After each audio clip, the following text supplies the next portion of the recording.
Punk AF Radio started in 2020 during the lockdown. It's a non-profit radio show. It makes absolutely no money at all. In fact, it costs me money to do it. But I do it because I love the buzz of finding new music every week and being able to play that to people. I did a bit of radio in the late 90s for a local community station called Shore FM, and I was playing stuff that was typically banned on national radio. And I decided that if I was going to do my own show again, then I had to be in charge of my own playlist and not have anybody telling me what I could and couldn't play. I've been in music over 30 years. I've been in bands, worked as a promoter, manager, mentor. I've worked in the clubs as a DJ. I've done all sorts, but radio's where I'm really happy now. The show was originally called Bedroom Bollocks, and I also had a side show called Inflammable Material. But the name Punk AF was a name that I already had in mind, and that was the name I liked, so I decided to stick with one show and just go with that name.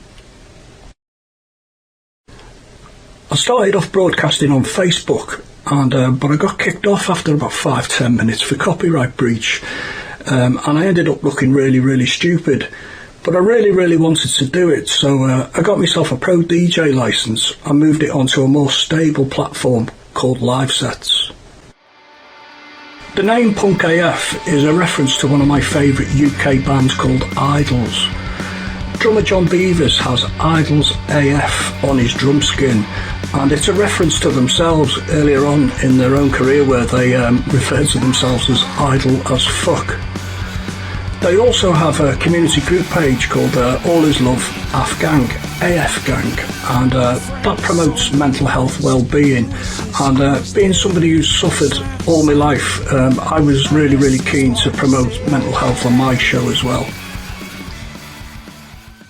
Originally I hardly had any listeners, and I decided to move the show from Live Sets over to Mixcloud, and almost immediately my listening base doubled, and but it was nearly 18 months before I got any serious interest, and Voodoo Radio came along, and they were the first station to take us on.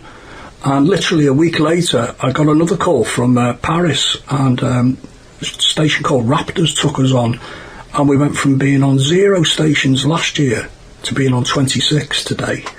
We're on in the UK, USA, Canada, New Zealand, Hong Kong, Spain, France, Austria. It's literally everywhere, and it's growing by the week. The Aussie link happened early on in the show.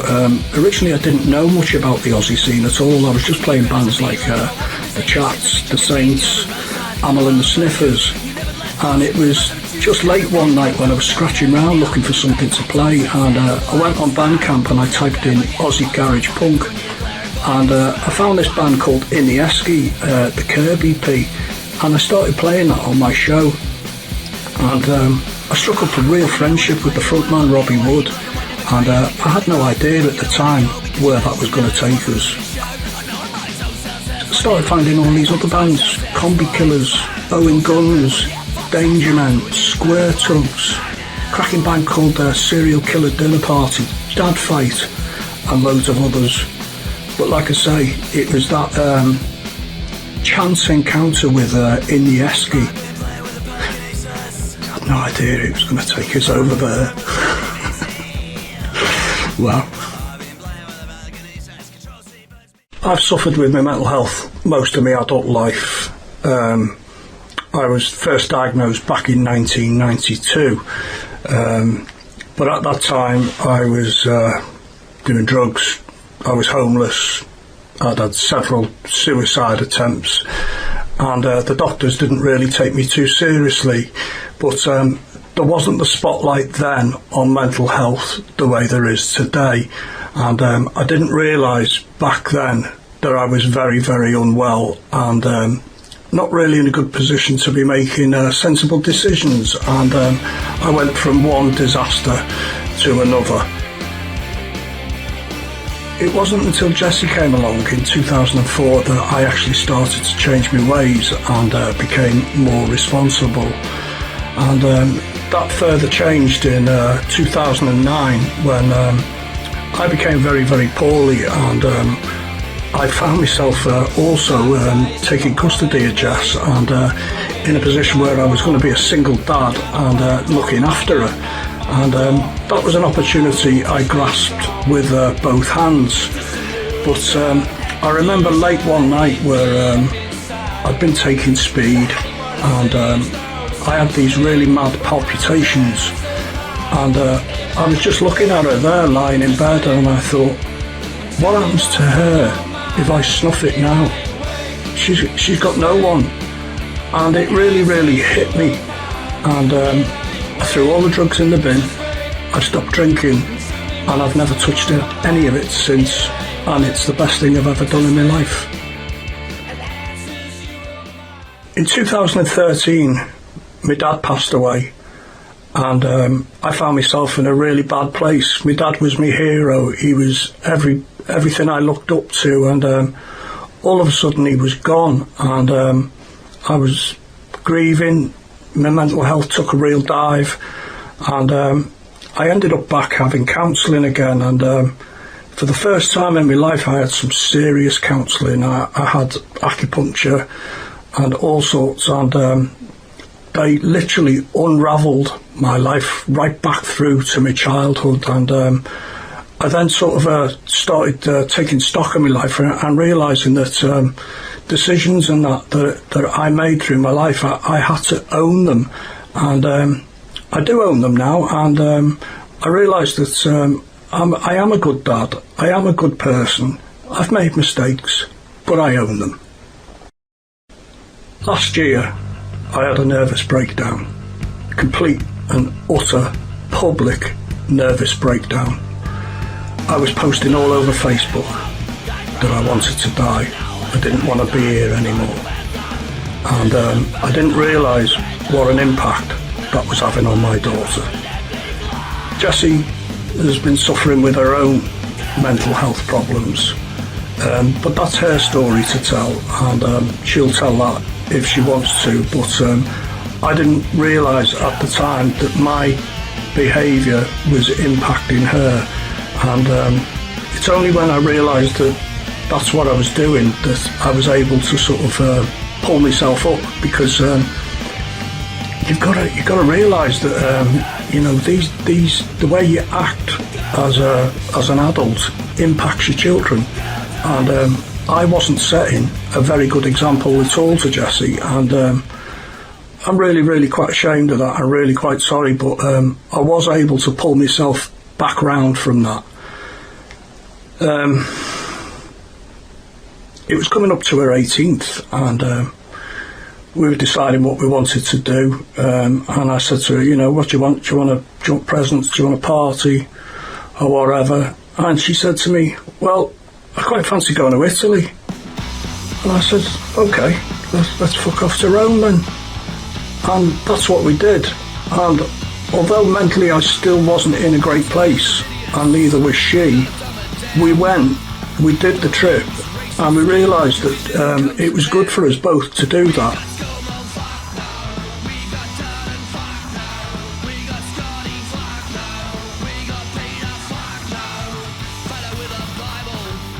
After we got back from Rome, and we were leading up to Christmas, neither of us were feeling it. We decided we weren't going to celebrate Christmas at all, and I said to Jess, what do you want to do? And we decided to book another trip, and we booked a trip ready for the new year to go to Berlin, and we were both really looking forward to that, but it was a call that I got off Robby Wood just after Christmas that really changed our lives.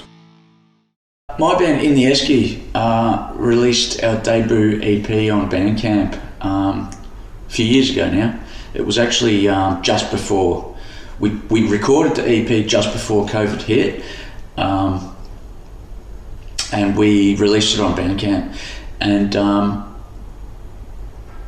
I shared the Bandcamp link on some Aussie punk Facebook pages, Melbourne Punk Syndicate, Up the Aussie Punks, etc. And one of the first, I think the first person to pick up on in the Esky EP, Curb EP, was this Paul Hammond guy, and he responded, he liked and he responded. He said, "I'll be playing this on my radio show on Saturday." My natural response was, "What the fuck are you talking about?" Why? Yeah, and he picked it up and he played it. So of course we all tuned in, listened to the show, and turns out it was hands down the best radio show I've ever heard in my life. And we were on it up there with the DKs and the Pistols. It was phenomenal. And so I started tracking, and I wanted to sort of tap in to this, who is this guy and what's he all about? And so I started messaging Paul Dean. When he announced this the first time, he called us In the East Guy. And so that was me in. I said, "Listen, man, it's Esky, it's pronounced Esky, rhymes with pesky, and as a result of having fucked it up so severely, you're going to have to play us again." And so he obliged and he played us again, and I thought, oh, well, that's done and dusted, that's cool. But then this mad bastard keeps playing us. I mean, hang on a minute. I feel like he kind of likes you guys. He kept playing it. And I went, "Boys, we're getting airplay from the UK. Like, if you're in a punk rock band, who do you want to dig your shit?" Mr. Paul Hammond, Mr. the one Paul and only, the one and only. And you hope it comes across in the UK, like, fucking hell, just mind-blowing. And so I started tapping in. I had lots of questions. I want to know who this guy is and what makes him tick. And so I started DMing Paul, and he's actually from Liverpool, which is where my dad's from. My dad was born in Liverpool, and that was a talking piece. And we just over time, after he picked up the EP, developed quite a bond, something of a friendship. So that's how we met. How did the tour come about? What was the catalyst for that?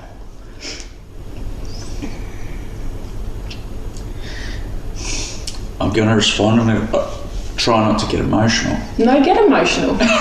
Emotions is good. Get emotional. We were toing and froing quite a lot, and I observed from a distance that at a point Paul and Jessie were going through some really hard times. And you know what it's like when you've got a mate that's going through a hard time. You want to reach out, you want to help him, but from the other side of the fucking world, I just felt so completely helpless. And I saw Paul was rattling down a pretty fucking rugged road, and it hurt me. And I thought, what can I do? And I just threw it out there. I gave him some props. I said, "Mate, you run the single best radio show on earth. You've got a beautiful daughter. You've got everything to live for. We need you." And in my I guess trying to empathise and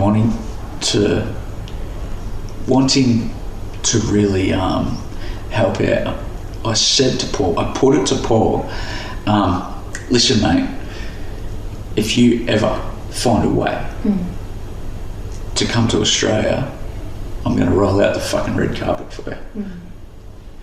And the son of a bitch held me to it. He fucking held me to it. He lit up, and he's like, as he should have. He's like, called you bluff. Yeah, he called me on it. He goes, "Oh, guess what, cockhead? You're the national promoter. We're doing a fucking Aussie tour. And so that's where it started. And that triggered. I've never promoted more than a 4-band lineup at a G-Town pub. And now you are the national promoter, everyone. Thanks, national Paul. Promoter of the Punk AF tour. Yeah, so I shat and I called my brother. I think I spoke with you, and then I called my brother, and I said, "Fuck, dude. What have I done?" I also said, "What have you done?" But anyway, we'll come to that later. I think I kind of, I sold it to you really gently. Wow. Anyway.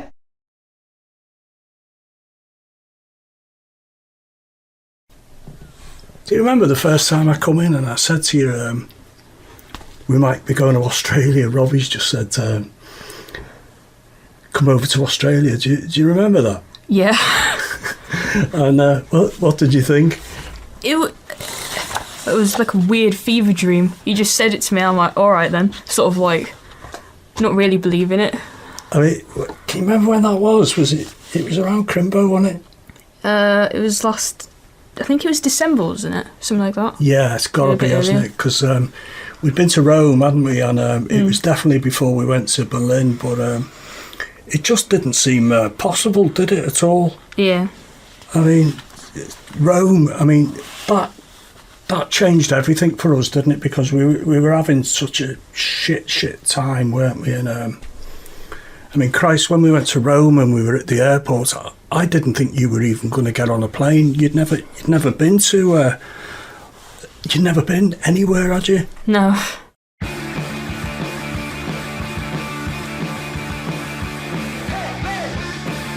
I recognised the need for support and help, and I had to learn a hell of a lot of shit really quickly. So I ended up getting in touch with. So we decided on a 3-city tour.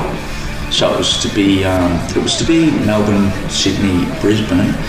We ended up having to flip it, so it ended up being Sydney, Brisbane, Melbourne, which worked out for the best anyway. But I had to reach out to absolute CSKs in Sydney and Brisbane. I've got Sean St Leon in Sydney and Lee Roberts in Brisbane. The General. And those guys were just phenomenal. They knew exactly what they were doing, and they were really supportive from the outset. I'll give Steve a mention too. Steve Comby. He was one of the first people I called. Steve was very helpful in Brisbane as well. Yeah, early days it was just about sort of throwing out the net. And it was trial and error. Tell us a little bit about how Paul helped to mentor you and how, I suppose, his massive contribution as well to this whole tour. Yeah, sure. There were certainly times, particularly in that planning phase, where I was overwhelmed, where shit went wrong, and I had nothing for it. I'd call Paul as a last resort because for one, I wanted to get it done. I wanted to do it myself. Also wanted Paul to believe that I had it covered, even when I didn't. Fake it till you make it. Fake it till you make it. So I would call Paul, I would tap into Paul as a last resort when shit really went sideways and shit really went to trumps.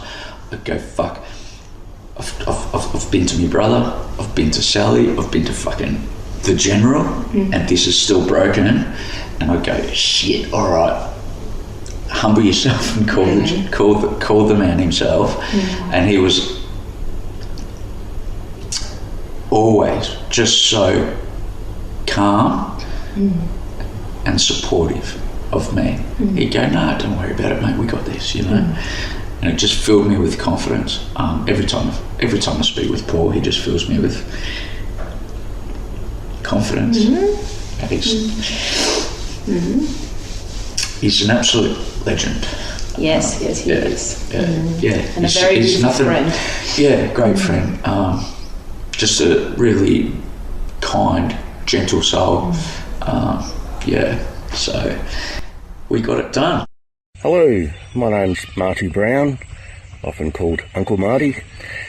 My nephew is Robby Wood, whose band In the Esky has been featuring a lot on Punk AF Radio. Proud to say that my son Patrick is also in the band, as well as a couple of their mates, Dave and Juz. In the Esky been playing around for a while and have done a number of fundraising gigs for mental health, Lifeline, Punks for West Papua. Anyway, a number of fans were urging them for a while to record something, get something out there, so they recorded the Curb EP and put it up on Bandcamp.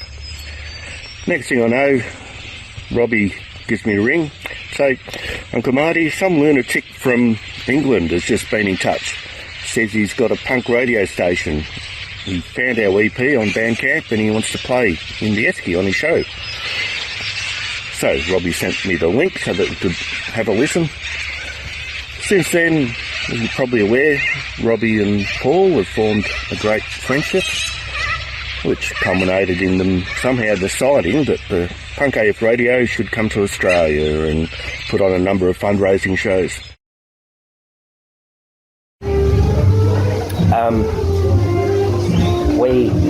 We at Serial Killer Dinner Party got approached by Paul, and he just started supporting us, really. I mean, just started, sharing our stuff, and asked if he could play us on his radio station, online radio station. And what local band's going to say no? I mean, it's all about getting the music out there, isn't it? So, we're not about to throw things like that away, especially when it comes from overseas and people we don't know.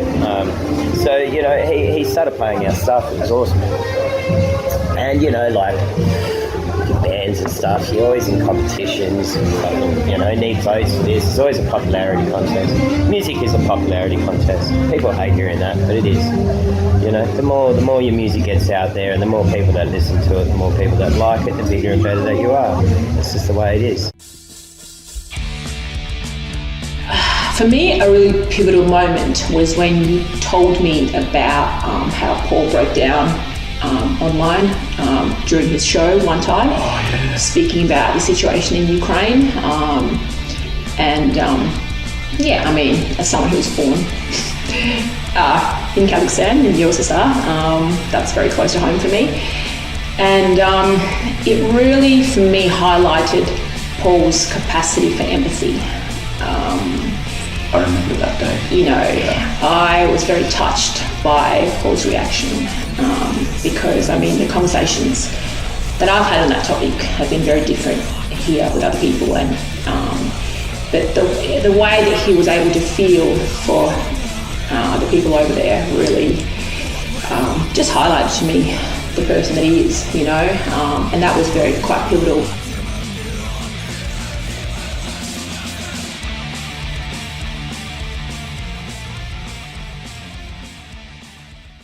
Punk's more about, more than just music. It's more than what we play and what we say and stuff like that. It's got to do with a lot of things. Punk's different for everyone, and there is no right or wrong. Well, there's probably wrong, but, you know what I mean? But, people that want to sit there and point fingers at what's punk and what's not punk and stuff like that shit's just bogus, man. And I don't rate that shit at all. That's not cool. Anyway, so where I'm getting at with this is what he's done for my band and for me personally. It's been huge. It really has. And came right at the right time as well, because some of the people I met through there, like Sean, St. Leone, stuff like that, people like that I should say, they came right at the right time too, because we were doing a tour and I needed help, and he really helped me with that, as he did with Paul and stuff like that. So get back to the tour as well. He came. Oh, see, that's the other thing, is I didn't know who Robby was either. You know, he was like, you know, I'm pretty thick in the scene here, especially when it comes to punk. You know, there's a lot of people I don't know, and whatnot, but you know, the majority of, you know, people I've heard of, or you know, I might not know them or anything like that, but I may have heard of them and stuff. But I didn't know who Robby was, you know, and Paul really was very loyal, and obviously because of how the loyalty that Robby has with Paul, and the bond and the friendship that they've you know, developed from doing this. This is what makes punk and all music beautiful. Networking. Meeting people. This be shit, I'll tell you right now. They started calling me the General. Jesus, that's funny. It's a bit of a joke at my house. I try and get them to call me the General, but they don't really like to call me the General, as you can imagine. You know, the truth is that it's a lovely thing that they've done there, and you know, to call me that, and you know, I guess it's you know,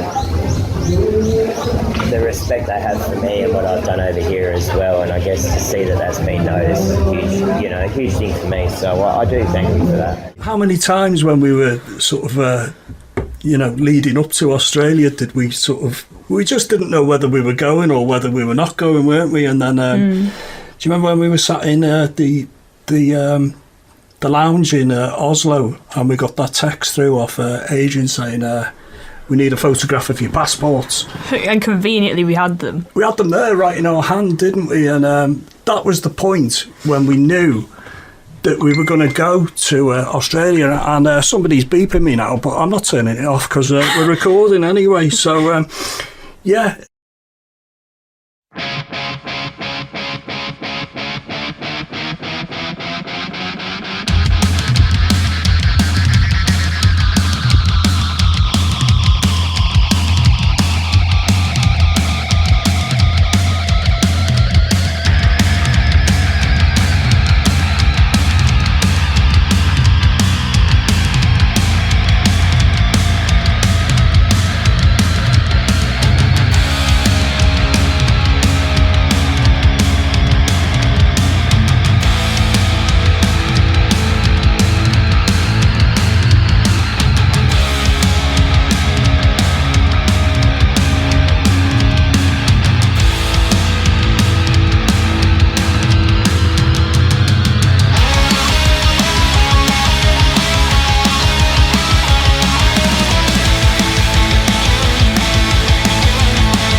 Oh, that morning when we were going, and we had that delay, didn't we, on the plane? Yeah, because the baggage belts that you put your check-in on had broken for, like, I think multiple planes. So we all got sent off to the oversized baggage belt, and we were like, oh yeah, that'll be fine, because they said it would be fine. We get on the plane, and they're like, we're having a baggage problem, we'll be taking off in 20 minutes. 20 minutes later, we'll take off in 20 minutes, and it's about 2 hours had gone by. I'd nearly finished my Star Wars film because I thought I'd start watching early, and the plane still hadn't taken off, and there was no aircon in there, and everyone was getting upset. I wasn't. Oh no, yeah. Kicking off everywhere. It was just the whole point that we sat there for 2 hours before we took off, and then we still had a 12-hour flight to Hong Kong. And I had all these really bad circulation problems where I lost all the feeling in my leg, and I got up and I complained, and the woman, the stewardess says to me, 2,300 quid. And I'm like, you can fuck right off.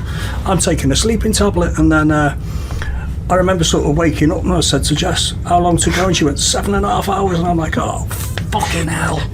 Yeah, we hadn't even made it to Asia yet. And then Hong Kong. And they didn't get there was no funnel through about the first flight getting delayed. So I mean, obviously, like, it's not just its own transfer flight. You get transferred onto a flight, and I don't think they had notice, or well, either way, we get to Hong Kong, we get through the little security, and it said flight for Melbourne boarding, and at gate 7, and we were stood at like gate 31. Shit. And we had to run all the way across the airport, having just sat on a plane for not even 12 hours, 14 hours, and it was like 30 degrees because it's China and it's hot. I was trying to keep ahead so I could keep seeing the sign while trying to let him keep up, because we were so dead. And then we finally get to the gate, and he's like, good luck getting in the line because I'm going to go to the toilet, and it just flashed up with final call, and I was like sat there like, I'm not like missing the flight now, like we can't miss the second flight. Thankfully we got on, but it was like we had absolutely no time to breathe, you know. We just had to run through Hong Kong in about 20 minutes. So we eventually landed in Melbourne, didn't we? And how amazing was that to see Robby and Adrian there? It was just absolutely brilliant, that, wasn't it? And we went to his house in Geelong, and it was such a lovely place to stay, wasn't it?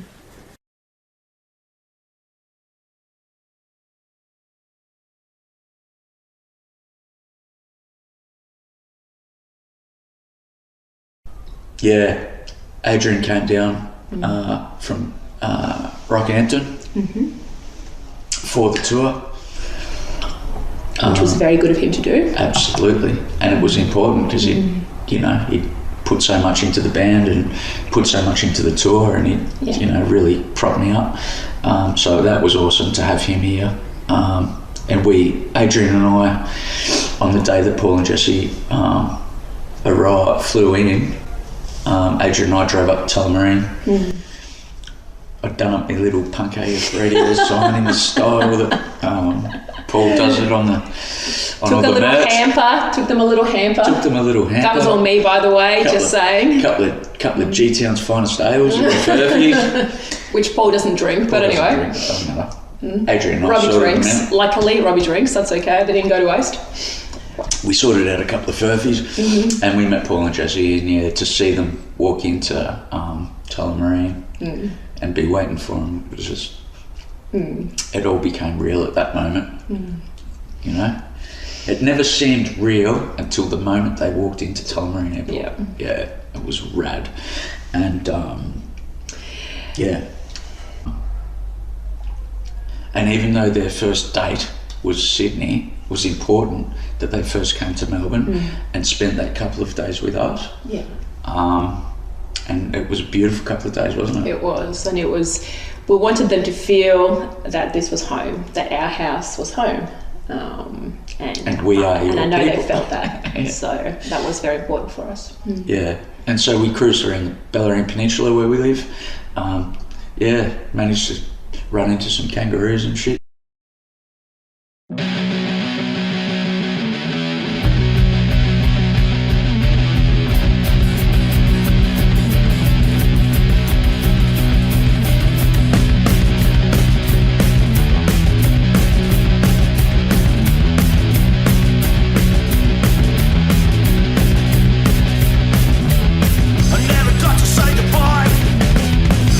Surfing in the sky, always counted like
it had all been teed up, and I knew they were in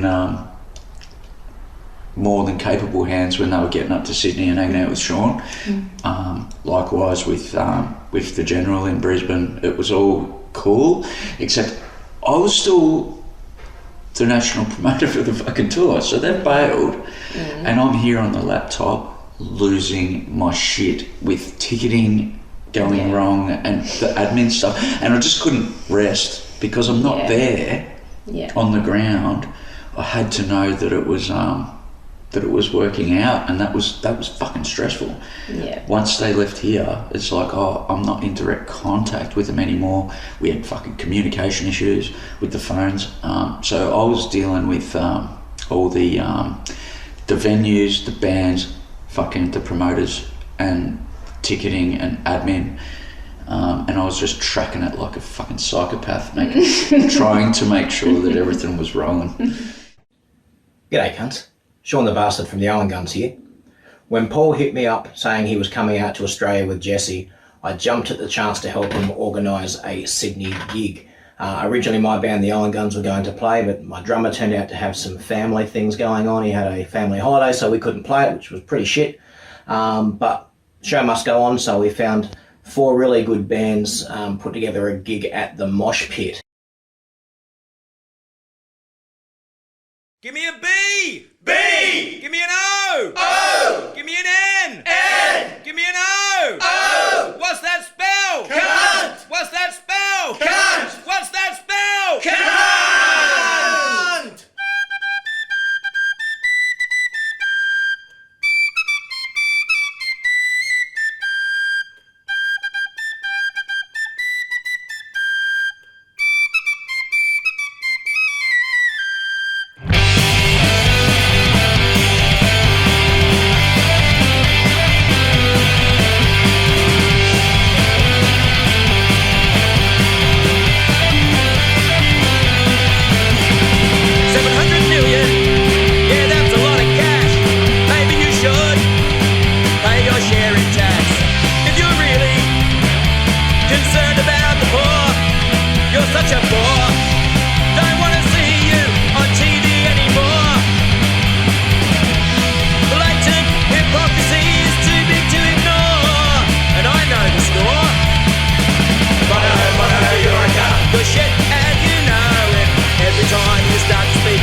You've got to tell everybody what I did in the Vatican, haven't you, you know?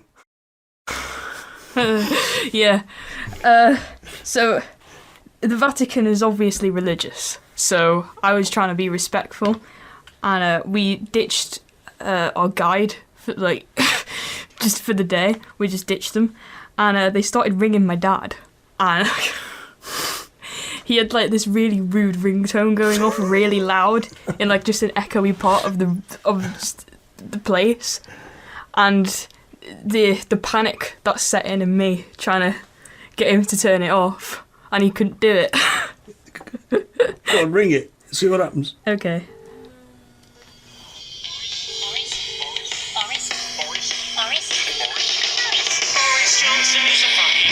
He's a fucking cunt. He's a fucking cunt. Boris Johnson is a fucking cunt. He's a fucking cunt. Yes, he's a fucking cunt.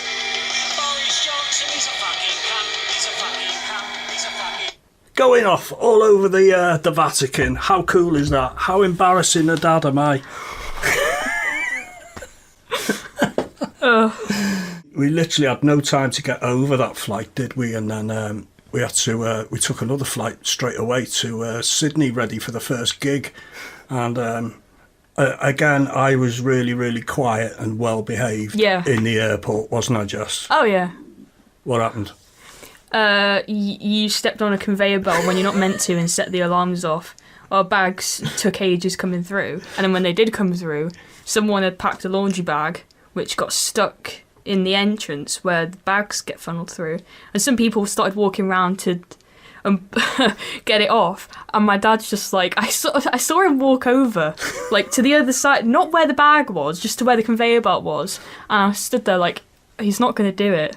Like, I sort of, in my head I was like, he's going to stand on the conveyor belt, but you knew I was. Yeah, but I was like, don't wind me up. And then he just goes and just walks all over it, like. And then the alarm, all the alarms were going off. And everyone just sort of like stood back, were like, well, you know, one of us did it. Yeah, well, I'm super dad. You know, somebody had to do it, and you know, rules are there to be broken, aren't they? Anyway, not to get kicked out the airport. We had to use that airport again the week after. So yeah, we were in Sydney, and we had 5 days there. So the very first morning, the next day, we got up and jumped in a taxi. And we went down the harbour, didn't we? And I said to you, do you fancy a cruise? And then we were having something to eat, and you looked at me and you said, Dad, see that little boat there, that little red boat? We're on that one. I saw the sign, like where we went to pay, and I didn't think anything of it. And then we get back, and I see like a little jet boat, and I saw the people getting off it, and I thought, oh, there's like jet boat tours as well. And I looked at the booth where we paid, and it was for the jet boat tour, and I was like, all right then. Like that woman puking up in front of you. Oh, I mean, we all got these ponchos, and the woman, the lady who was running it, she was like, oh, there's sizes for everyone, and I'm 5'3", so I needed like a tiny one, and the first one I pick up is down to my ankles, but I was like, all right then, and so I wasn't really bothered if I got hit by the puke, but because it would go on the poncho, not on me, and it was down to my ankles, so I was covered anyway, but I was still like, ugh, but... Yeah. I got winded, so it was fine. Yeah, so we were tourists, weren't we? The first day we went down to Sydney, it was like being let off the leash, you know, in another country. You know, a couple of poms going mad in Sydney. Yeah. Anyway, so we did that on our first day in Sydney, and then I got a really cool hat. Yes, you did. You follow us on Facebook. Yeah. I mean, that was you, sort of really. I mean, I think to myself, if I'd have said to you, do you want a hat? You'd have probably gone, no. But I saw you looking at this hat, and I thought, yeah, go on, get it. And you put it on, and you just looked so cool with that, with your, you know, your tartan shirt and your DMs, and it was like, there she is. There she is. Jessie's cool as fuck, you know, and that was your image for the whole of Australia, wasn't it? I didn't take that hat off for the whole 3 weeks. Just looked so great, and that meant I couldn't buy one there and then, because we'd have just looked like a right pair of pricks, both of us walking around with Aussie hats on. So yeah, I waited until on the way home to get mine. Mm-hmm. But yeah, the first gig, I mean, down at Mosh Pits, and first person we bumped into was Sean, wasn't it? Mm-hmm. What an absolute superstar he was. And I will preface, I hadn't like met anyone or spoken to anyone really yet, so meeting everyone was like just a big hit in the face of who everyone was. You So- did so well though, because considering your anxiety levels and all of that. I mean, I did say to you before we went that literally everybody would be stopping us, everybody would be shaking our hand, and you're going to be a celebrity over there. So you handled it so well, and Sean's wife was really good because she looked after you, didn't she? And Yeah. what did you think of the bands at Mosh Pit? They were good. I mean, I don't surround myself in gigs often, so loud noise does get to me a bit, but you get used to it, and I enjoyed them. Well, I won't say anything bad about any of them really. When we move on. Yeah, I really enjoyed the bands at Sydney. Crash and the Carpenters were on first, weren't they, with Chris Carpenter's band, and he was lovely, and you spoke to his daughter a lot, didn't you? Mm-hmm. Strikeouts were really, really good. Dark Clouds, and I really, really loved Tottenville. I thought they were great, and they got us on stage, didn't they, at the end for a photo, and that was really, really nice. But yeah, Sydney was great.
Thanks again, everybody. Thank you, Paul and Jessie, too. I didn't mention Jessie earlier.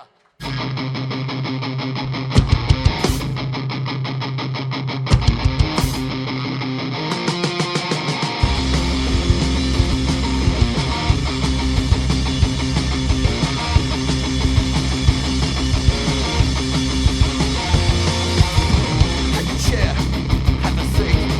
Just a second while you go and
feel.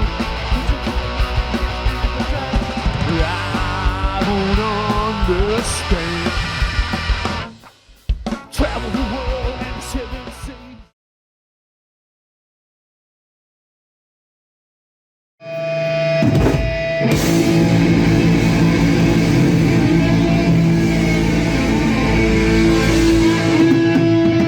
What's up? How the fuck are ya?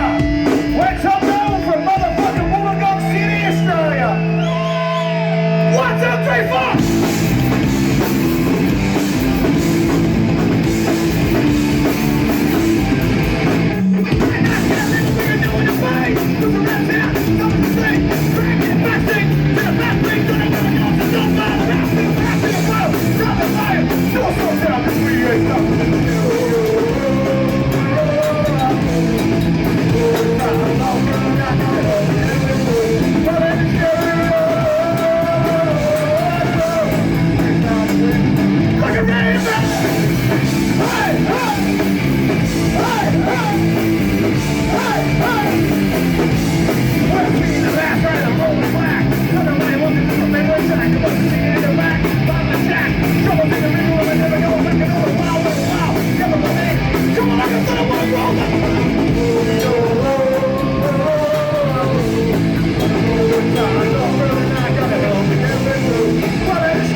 Where the fuck are you been?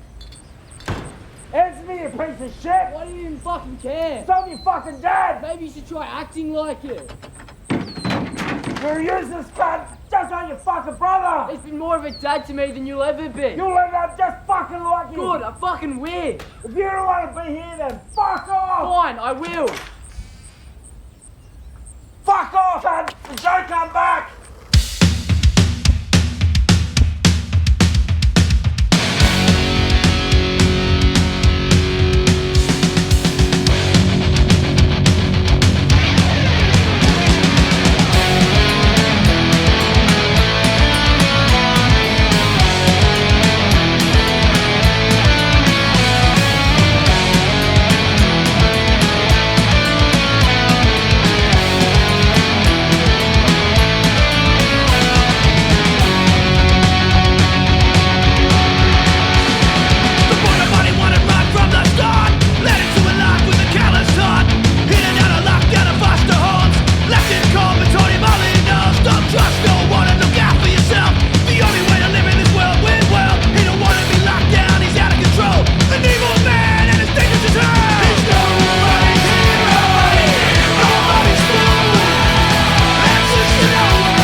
Paul and Jessie from Punk AF Radio. We're here on Bondi Beach in Australia.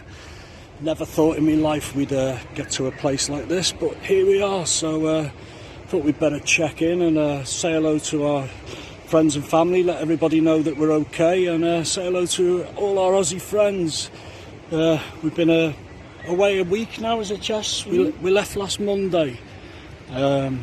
Brutal flight over from Manchester, 21 hours. Met up with Robby Wood and his brother Adrian at the airport, which was an absolutely brilliant moment for us. Took us down to Geelong for a couple of days, or Geelong as apparently it's said, and stayed with Robby and his really nice partner Jules, and we saw some wild kangaroos. Adrian took us up to Bells Beach, which was really cool, and then we jumped on a flight to Sydney. Absolutely great at the airport there. All the bags got blocked on the conveyor belt, so as you do, you know, being a Scouser, I've got to jump on there and do what everybody else is thinking about and set all the alarms off in the airport. Anyway, a couple of mad days in Sydney. We went on the jet boat, didn't we? Did the tourist thing, saw the Opera House, and then we went down for the first gig on Saturday night, and we met the legend that is Sean St. Leon. And we saw 4 great bands down there.